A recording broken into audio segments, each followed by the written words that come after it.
What is going on, everybody? Sports Expert here, and we're doing our MLB rumors video today, and we have a lot to talk about in this video. So hopefully you guys stick around for this video and watch the full thing because we have a lot to talk about a few teams. And before we start, please hit the subscribe button if you're new to the channel. We do these videos every single day. We will be doing them every single day, and I really appreciate you guys viewing. Hit the like button. Hitting the like button helps our video in the algorithm, so I would really appreciate if you guys could hit the like button. It helps everyone around the baseball community, and it helps our channels. I would really appreciate that, guys. Turn on the post notification bell so you don't miss any MLB rumors. New rumors come out every day, so we have them here on this channel. And yeah, I appreciate everyone being here. Hit the subscribe button, post notification bell. Comment as well. Comment what you think about these rumors and what you would like your team to do. So here we go. The Dodgers lose superstar and Yankees are interested in this potential future all-star.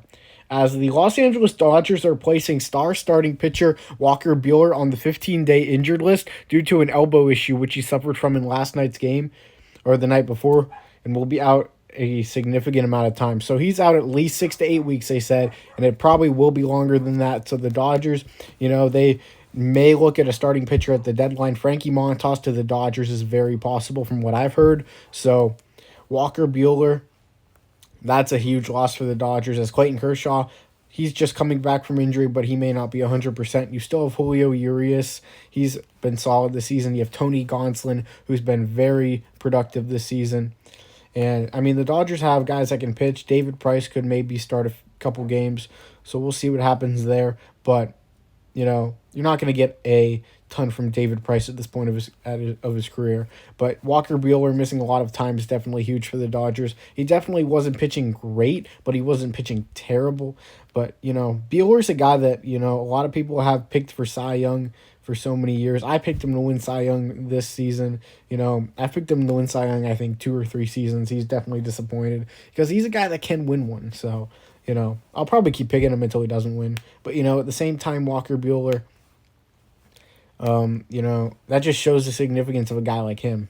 People picking him to win Cy Young every single year. That's just a tough loss for the Dodgers, and they're really going to have to recover from it as they definitely haven't been playing their best baseball lately. The New York Yankees are showing interest in star relief pitcher David Bednar from the Pirates, and the asking price will be significant due to his control, as he has 4 more years left on his deal. Yeah, David Bednar, he's definitely turned into one of the better relievers in all of baseball. The Yankees already acquired Clay Holmes from the Pirates. Why not go out and get Bednar? Maybe that's someone they look at and say, hey, maybe he can give us a few solid innings, especially with the injury concerns and control concerns with Aroldis Chapman. And Bednar, 1.33 ERA this season. He strikes out, he's up at the 11 to 12 strikeout per 9 rate. Definitely a very tough reliever to hit. The guy has got great stuff. The breaking ball is there, the changeup, everything with Bednar.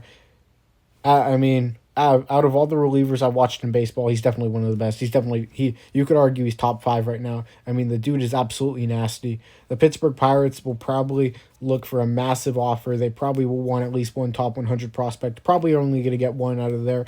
The Yankees, there's some guys they could offer. I think the Pirates asking price, maybe they'd start with the Jason Dominguez, who's been a little disappointing. So maybe the Yankees are like, hey, maybe we'll part ways with him. But, Bednar to the Pirates, from the Pirates to the Yankees could be something. It could be very possible with the right offer. The package might be huge, though. Compare it to the Andrew Miller package. Just due to the fact that the control is there and, the contract very cheap. White Sox starting pitcher Michael Kopech left today's game due to a right knee injury and will be checked out. So Kopech, the White Sox have had tons of injuries, and if Kopech is out for a significant amount of time, that would not be ideal for a team like Chicago, who's already struggling. They just lost a series to Texas at home, and I believe are now 4 games under 500 now. They're either 4 or 5 games under 500, not too sure. They're 5 games under 500, I think. No, they're 4. So they are. But the point is, they're really struggling, and at the same time, they're not. They're running out of room to potentially compete in the AL Central, and there's a lot of time left, but at the same time, a lot of dysfunction around, and a guy like Tony La Russa could be a guy. He could be a guy that gets fired mid-season. We'll see. what Rick Hahn wants to do. The Miami Marlins are not expected to be heavy sellers at the deadline, and guys such as Pablo Lopez and Jesus Aguilar are expected to stay with the club. So if you're a Marlins fan here, don't be too worried. Jesus Aguilar, Pablo Lopez, definitely not going to be traded right now, as the Marlins are still trying to compete. They've won 5 in a row coming into today. I can't remember if they won today or not, but the Marlins are not expected to be heavy sellers, if anything. And Kim Inge, she's been very reluctant on winning, as she signed Garcia and Soler in the offseason, as, obviously Garcia, Jorge Soler. But the Marlins, they have solid pitching still. Trevor Rogers, if he can come back to his solid rookie form, then they got something there. Pablo Lopez, Sandy Alcantara, they have a lot of future top prospects coming up. Edward Cabrera's already came up and given him some solid innings. Max Meyer's still down there. Jake Eater, he's recovering from Tommy John. Yuri Perez, Elisa Hernandez, who's really struggled. Maybe he can get it back together. This team is not going anywhere. Don't expect them to sell, and the Marlins know that. The New York Mets are very high on 2 pitchers, and those 2 are Oakland A's pitcher Frankie Montas and Reds pitcher Tyler Mahle. They believe adding a 6th starter for depth is much needed. So if you're the New York Mets, you add another pitcher, you have all these injury concerns, especially with Scherzer and DeGrom. They may be healthy by the postseason, but, another guy wouldn't hurt, especially with the injury concerns. You would have DeGrom, Scherzer, Bassett, Carrasco.